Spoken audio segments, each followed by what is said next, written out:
Suzlon energy का share price क्या आने वाले समय में आपको 100 रुपीज़ प्लस दिखाई दे सकता है, या अपने करंट प्राइस 25 रुपीज़ से आपको लगभग 300 to 400% रिटर्न देने का ये स्टॉक क्षमता रखता है आने वाले समय में?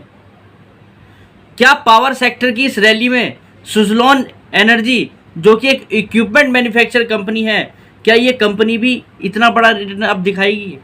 जिस तरीके से शेयर के अंदर 6.5 रुपये से एक रैली देखी गई और ये 25 रुपीज़ के आसपास पहुंच चुका है, 6.50 रुपीज़ से ये शेयर आज आपको 25 रुपये के आसपास दिखाई दे रहा है।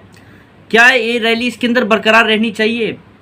और जिस हिसाब से पिछले समय के अंदर कंपनी ने अपना डेट रिडक्शन किया है, जिस हिसाब से कंपनी ने अपने फाइनेंशियल्स को सुधारा है, जिस हिसाब से कंपनी की बैलेंस शीट में प्रॉफिट दिखाई दिया है, उस चीज़ों का इम्पैक्ट अब तक तो इस कंपनी के आपको शेयर प्राइस पर दिखा है।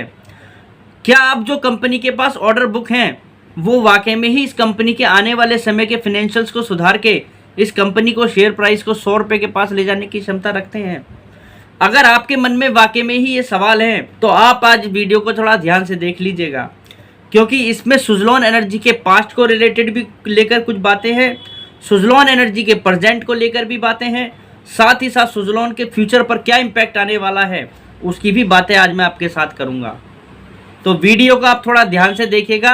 सुज़लोन एनर्जी का डिटेल एनालिसिस करते हैं। चलिए वीडियो को शुरू करते हैं। पावर सेक्टर के अंदर हमारे देश की सभी कंपनियां, चाहे प्राइवेट कंपनियां हो या गवर्नमेंट कंपनियां हो, सभी इस समय कैपेक्स कर रही हैं अपनी कैपेसिटी को लेकर। जैसा कि आप लोग जानते हैं कि हमारी गवर्नमेंट ने हमारी पावर प्रोडक्शन की कैपेसिटी को बढ़ाने का लक्ष्य रखा है। करंट कैपेसिटी को डबल करने गवर्नमेंट जा रही है आने वाले 5 सालों के अंदर। इसको देखते हुए सभी कंपनियां इस समय नए नए प्लांट्स लगाने में लगी हुई हैं। रिन्यूएबल एनर्जी सेक्टर पर विशेष रूप से देखा जाए तो कंपनियों का फोकस है, और इस फोकस के कारण विंड एनर्जी सेक्टर भी काफ़ी अच्छे बड़े फोकस में अब दिखाई दे रहा है, जिसके कारण सभी कंपनियां विंड टर्बाइन जैसी इक्विपमेंट्स लगाकर पावर प्रोडक्शन करना चाहती हैं आने वाले समय में। एनर्जी का कारोबार विंड पावर टर्बाइंस और विंड पावर से related end to end solution provide कराने वाली ये भारत की कंपनी है। कंपनी देखा जाए तो देश की इस समय भी दूसरी सबसे बड़ी कंपनी है सीमेंस के बाद। कंपनी की ऑर्डर बुक की भी बात करें तो कंपनी के पास करंट में लगभग 15 गीगावाट के ऑर्डर इस समय कंपनी के पास अवेलेबल हैं, जो इस कारण से हैं जिस तरीके से इस समय कैपेक्स हो रहा है विंड सेक्टर के अंदर, उसका कंपनी को भरपूर फायदा यहाँ पर इस समय मिल रहा है। और अगर हम पास्ट में भी जाकर देखें तो इस कंपनी का मेजर रोल रहा है विंड सेक्टर के अंदर। FY17 के अंदर जब 5.6 गीगावाट का भारत के अंदर देखा जाए तो एडिशन हुआ था पावर विंड सेक्टर के अंदर, तो उस समय इस कंपनी का लगभग 32% शेयर था उस कैपेसिटी के अंदर। अगर हम सेम रेशो की FY23 के अंदर भी बात करें तो 2.3 गीगावाट का कैपेसिटी एडिशन हुआ है विंड सेक्टर के अंदर, जिसमें इस कंपनी का लगभग 22% शेयर रहा है। कहने का मतलब इस कंपनी का इस कैपेक्स के अंदर हमेशा से ही रोल रहा है। और देखा जाए तो कंपनी ज़्यादातर सभी प्रोडक्ट्स बनाती है जो कि एक विंड पावर टरबाइन को लगाने के लिए यूज़ करे जाते हैं, जैसे tubular tower, forgings, rotary blade, nasal and hub, transformer and foundry जैसे जो भी प्रोडक्ट इस सेगमेंट के अंदर यूज होते हैं, कंपनी के पास इस समय सभी चीज़ों की प्रोडक्शन कैपेसिटी अवेलेबल है। और कंपनी का भारत के अंदर अगर देखा जाए तो 33% का मार्केट शेयर है विंड पावर सेक्टर के अंदर। और देखा जाए तो कंपनी अब तक लगभग 20 गीगावाट की कैपेसिटी इंस्टॉल कर चुकी है इस सेक्टर के अंदर, ये कंपनी का एक्सपीरियंस है। और 15 गीगावाट के कंपनी के पास एट प्रेजेंट ऑर्डर भी अवेलेबल हैं, कंपनी के हाथ में हैं।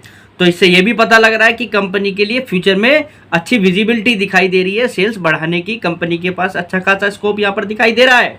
पिछले कुछ समय के अंदर आप यह कह सकते हैं पिछले 2 से 3-4 सालों के अंदर इस कंपनी ने अपने को बॉटम लाइन से काफ़ी हद तक सुधारने की कोशिश करी है, क्योंकि कंपनी की हालात बहुत ही खस्ता हालात में थी। ये कंपनी का पास्ट का रिकॉर्ड भी है जो आप चेक कर सकते हैं। और इस कंपनी के 65% मार्केट शेयर इस समय देखा जाए तो पब्लिक के पास भी है, ये भी एक इस कंपनी का काला सच है। और कंपनी ने देखा जाए तो अपने डेट की पीछे रीस्ट्रक्चरिंग भी करी है। रीस्ट्रक्चरिंग के कारण आपको कंपनी का डेट भी इस समय कम दिखाई दे रहा है, पर सच बात ये भी है कि कंपनी ने ये डेट कमा के नहीं उतारा है। कंपनी के ऊपर एट प्रेजेंट अगर देखा जाए तो लगभग 1800 करोड़ रुपए का डेट है। और कंपनी के पास ये डेट, अगर हम FY22 की भी बात करें तो कंपनी के ऊपर लगभग 6400 करोड़ रुपए का डेट था, जो कि अब 1800 करोड़ रुपए का दिखाई देता है डेट रिस्ट्रक्चरिंग होने के बाद। कंपनी के अगर हम करंट शेयर्स की बात करें तो लगभग कंपनी के 1227 करोड़ कंपनी के शेयर इस समय लिस्टेड है मार्केट के अंदर। कंपनी ने लास्ट क्वार्टर के अंदर अभी प्रॉफिट दिखाया है। एबिटा कंपनी का 207 करोड़ रुपए का है और नेट प्रॉफिट की अगर बात करें तो कंपनी ने 101 करोड़ रुपए का प्रॉफिट यहां पर लगभग दिखाया है, जिसके कारण इस कंपनी का EPS पॉजिटिव भी आया है। और वाकई में ही कंपनी के लिए पॉजिटिव भी है। जिस कंपनी को सालों लग गए प्रॉफिट में आने में, वो प्रॉफिट दिखा रही है। वैसे तो पिछले फाइनेंशियल ईयर में भी इस कंपनी ने प्रॉफिट दिखाया है, पर उसमें कुछ एक्सेप्शनल आइटम और वो सब चीज़ें जुड़ी हुई हैं। शायद रीस्ट्रक्चरिंग से रिलेटेड भी चीज़ें उस बैलेंस शीट के अंदर हैं, तो उस बैलेंस शीट पे आप ध्यान न दें। इस क्वार्टर की बैलेंस शीट पे आप ध्यान देंगे तो आपके लिए ज़्यादा अच्छा रहेगा, क्योंकि इसमें कोर बिजनेस की बातें कंपनी कर रही है। अब जैसा मैंने आपको शेयर होल्डिंग में बताया कि 65% शेयर पब्लिक के पास हैं और प्रमोटर के पास 13% के करीब शेयर बताए जा रहे हैं। तो ये भी इस कंपनी में यहाँ पर थोड़ा सा अलर्ट भी है कि प्रमोटर की होल्डिंग यहाँ पर कम है। भी यहाँ पर थोड़ा सा इस कंपनी के लिए अलर्टिंग है और शेयर होल्डरों के लिए भी अलर्टिंग है। पर सच बात ये भी है कि ये शायद हर दूसरे तीसरे डीमेट अकाउंट में ये शेयर अवेलेबल हो सकता है सुजलोन, क्योंकि 65% शेयर पब्लिक के पास हैं। तो लोगों का ये फेवरेट शेयर रहा है रिटेल इन्वेस्टर्स को लेकर, हम जैसे इन्वेस्टर को लेकर ये काफ़ी बड़ा फेमस शेयर रहा है। अब जैसा मैंने आपको बताया अभी तक कि काफ़ी बड़ी कंपनी है, देश में काफ़ी बड़ा उसका मार्केट शेयर है, विंड सेक्टर के अंदर नामी गिरामी कंपनी है, ऑर्डर बुक भी अच्छी है। तो आप इतना ही समझ के अभी इस पर निर्णय मत ले लेना, अभी जरा पूरी बात सुनना, रिक्वेस्ट करता हूँ आपसे। कंपनी की अगर हम इस समय नेट वर्थ की बात करें तो 1297 करोड़ रुपए की नेट वर्थ है। 1297 करोड़ रुपए की नेट वर्थ है कंपनी की एट प्रेजेंट। नेट वर्थ मतलब आप टोटल नंबर ऑफ शेयर को अगर डिवाइड करके देखेंगे तो कंपनी की बुक वैल्यू इस समय लगभग 1 रुपए के आसपास की है। एक शेयर पर 1 रुपए की बुक वैल्यू कंपनी की है। और जिस हिसाब से इस कंपनी ने Q1 में परफॉर्म किया है, कहीं ना कहीं ये भी लग रहा है कि ये कंपनी इस साल 5600 करोड़ रुपए की सेल अचीव कर लेगी, जो कि अच्छी खासी सेल्स है। और जो कंपनी का प्रॉफिट चल रहा है उस हिसाब से कंपनी 400 करोड़ रुपए के आसपास का प्रॉफिट भी दिखाएगी। शायद देखने में प्रॉफिट सुनने में अच्छा लग रहा हो 400 करोड़ रुपए का, पर एक बात ये भी देखने वाली है तो कंपनी का जो EPS है लगभग 32 पैसे के आसपास का होगा।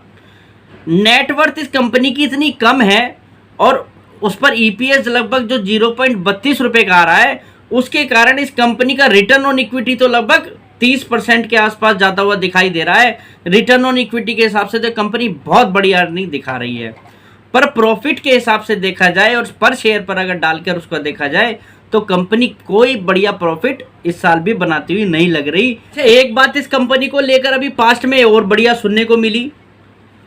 कंपनी के अंदर दिलीप सांघी एंड एसोसिएट्स, जो कि इस कंपनी को आप कह सकते हैं पीछे से सपोर्ट करते आ रहे थे पास्ट में, जब इस कंपनी का कभी पीक पे टाइम था उसके बाद भी इस कंपनी को जिन्होंने सपोर्ट किया, अब उनका एग्रीमेंट पूरा होने के बाद उन्होंने भी कहीं ना कहीं इस कंपनी के अंदर बने रहने से हाथ खींचे हैं। पर वो कह तो ये रहे हैं कि हम कंपनी में स्टे इन्वेस्टेड रहेंगे, पर अब उनके ऊपर किसी भी तरीके की कोई लीगल बाउंडेशन नहीं रह जाएगी, वो उससे मुक्त हो चुके हैं और उनके कोई भी बंदा इसके बोर्ड ऑफ डायरेक्टर में नहीं रहेगा, वो इस्तीफा भी देंगे। तो ये शायद कहीं ना कहीं कंपनी से, मैं तो इस चीज़ को ऐसे देखूंगा कि वो कहीं ना कहीं हाथ भी झाड़ रहे हैं, क्योंकि शेयर जो है देखा जाए तो 6 रुपये से 25 रुपये का हो चुका है बिना किसी अर्निंग के, सिर्फ डेट रीस्ट्रक्चरिंग में ही। ये चीज़ थोड़ी अलर्टिंग है, आप थोड़ा एक बार इसको ध्यान से समझिएगा। मैं किसी चीज़ को बुरा नहीं कह रहा हूँ। और इसके अंदर लोगों ने पैसा भी बनाया है, जिन लोगों ने पैनी स्टॉक समझ कर ले लिया था, वाकई में उन लोगों का पैसा बना भी है, उस पैनी स्टॉक यहाँ से चला भी है। अब हम बात कर रहे हैं उन इन्वेस्टर्स की जो 25 रुपये पे इसे अपने डीमेट में भरने की कोशिश में लगे हुए हैं या चाहते हैं या उनका मन है। और देखा जाए तो पावर सेक्टर की इस रैली में हॉर्स भी चल रहे हैं, डंकी भी चल रहे हैं और डॉग्स भी चल रहे हैं। अब हमें पहचानना ये भी है कि हमें हॉर्स की ही राइडिंग करनी है, डंकी की भी नहीं करनी है और डॉग की भी नहीं करनी। आप थोड़ा सा बात समझने की कोशिश करना मैं क्या कहना चाह रहा हूँ। तो हमें डंकी को भी पहचानना है, हमें डॉग को भी पहचानना है और हमें हॉर्स को भी पहचानना है। अब कहने का मतलब क्या है, जरा आप ये समझिए, कंपनी का शेयर प्राइस है 25 रुपीज़ 90 पैसे का, कंपनी की मार्केट कैप है 32,255 करोड़, 32,255 करोड़ रुपए कंपनी की मार्केट कैप है। मार्केट कैप टू सेल्स के हिसाब से अगर हम देखें तो ये कंपनी लगभग 6 के मल्टीपल पर है इस समय, ठीक है जी। अगर हम प्राइस टू बुक के हिसाब से भी बात करें, 1 रुपए की बुक वैल्यू है, लगभग 25 की मल्टीपल पे है ये कंपनी। इसी सेक्टर के अंदर एक कंपनी है इनॉक्स विंड, अगर हम उसकी बात करें वो लगभग 3.64 की बुक वैल्यू पर है। इस सेक्टर की leader Siemens, price to book 11 का है, डेट फ्री कंपनी है, काफ़ी बड़ी कंपनी है, नामी गिरामी कंपनी है, वेल पोजीशन कंपनी है, वो भी प्राइस टू बुक के 11 के मल्टीपल पे है। ये मैं आपको चीज़ें इसलिए बता रहा हूँ कि थोड़ा सा आप ये आइडेंटिफाई कर लें कि आप खड़े कहाँ पर हैं। जिन लोगों ने इस कंपनी को पेनी स्टॉक समझ के ले लिया था या लॉटरी की पर्ची समझ के ले लिया था, उनकी तो लॉटरी लग गई, ये बात अच्छी है, कोई इसमें दो राय नहीं है।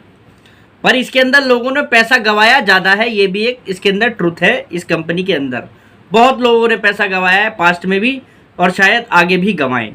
अब आप सुनिए, अब मैं आपको अलर्ट क्या करना चाह रहा हूँ, जरा बात को ध्यान से सुनिएगा।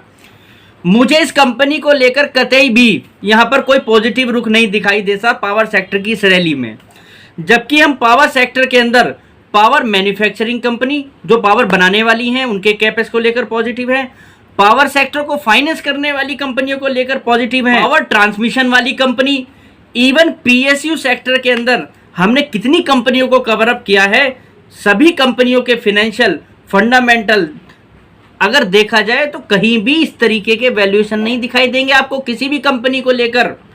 इवन इंफ्रा सेक्टर के अंदर भी अगर हम देखें, जो रेलवे सेक्टर की कंपनियों के अंदर रैली रही हैं वो भी 3-3, 4-4 गुना हुई हैं, उनके भी आज की डेट में ये वैल्यूएशन नहीं है। पर इस कंपनी के जो आज की डेट में वैल्यूएशन है, इसको वाकई में ही पैनी स्टॉक के मजे देखने को मिल रहे हैं, क्योंकि यहाँ पर लोग बाग फंडामेंटल फाइनेंशियल बिल्कुल भी चेक नहीं कर रहे हैं, और कर रहे हैं तो उनको छोटे टर्म में बहुत अच्छे दिखाई दे रहे हैं।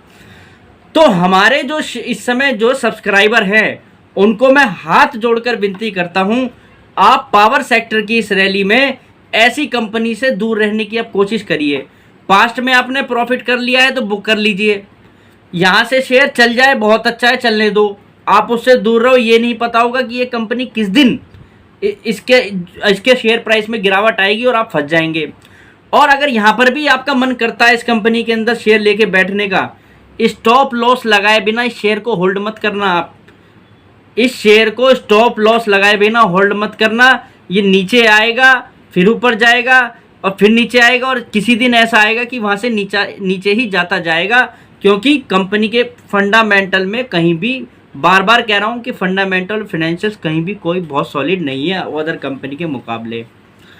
पावर सेक्टर में अगर आप पैसा लगाना चाहते हैं, अगर आपका पावर सेक्टर को लेकर पॉजिटिव व्यू है, तो आप पावर फाइनेंस कंपनियां जैसे आरईसी, पीएफसी जैसी कंपनियों पर ध्यान दे सकते हैं, वो अभी भी बहुत सस्ती हैं। पावर बनाने वाली कंपनियां आप देखिए, सेफ्टी भी मिलेगी, आपका पैसा भी बनेगा। हमने एनटीपीसी को कवर करा, हमने एनएचपीसी को कवर करा, हमने एसजेवीएन को कवर करा। पावर सेक्टर के अंदर भी ये जो कंपनियां हैं, आप इन पर भी नज़र डाल सकते हैं, इनमें भी वाइड स्कोप है। पावर इक्विपमेंट्स बनाने वाली कंपनियों की भी बात करें तो सीमेंस हो गई, त्रिवेणी टर्बाइन, बहुत कंपनियां इस तरीके की हैं। आप किसी उनके फंडामेंटल उनको पढ़ लीजिए, उनको देख लीजिए। पर इस कंपनी में जो आप खेल रहे हैं, ये वाकई में ही आपको डंकी बनाकर ये कंपनी बनाने की क्षमता रखती है। तो मैं तो आप लोगों को बिल्कुल रेड अलर्ट देता हूँ इस वीडियो के माध्यम से। और अगर आपका शॉर्ट टर्म में कुछ खेलो इंडिया खेलों के तहत अगर पैसा बन रहा है तो आप देख सकते हो। उम्मीद करता हूं आपकी सुज़लोन एनर्जी के फ्यूचर को लेकर काफ़ी दुविधाएं दूर हो जाएंगी इस वीडियो के बाद। नमस्कार।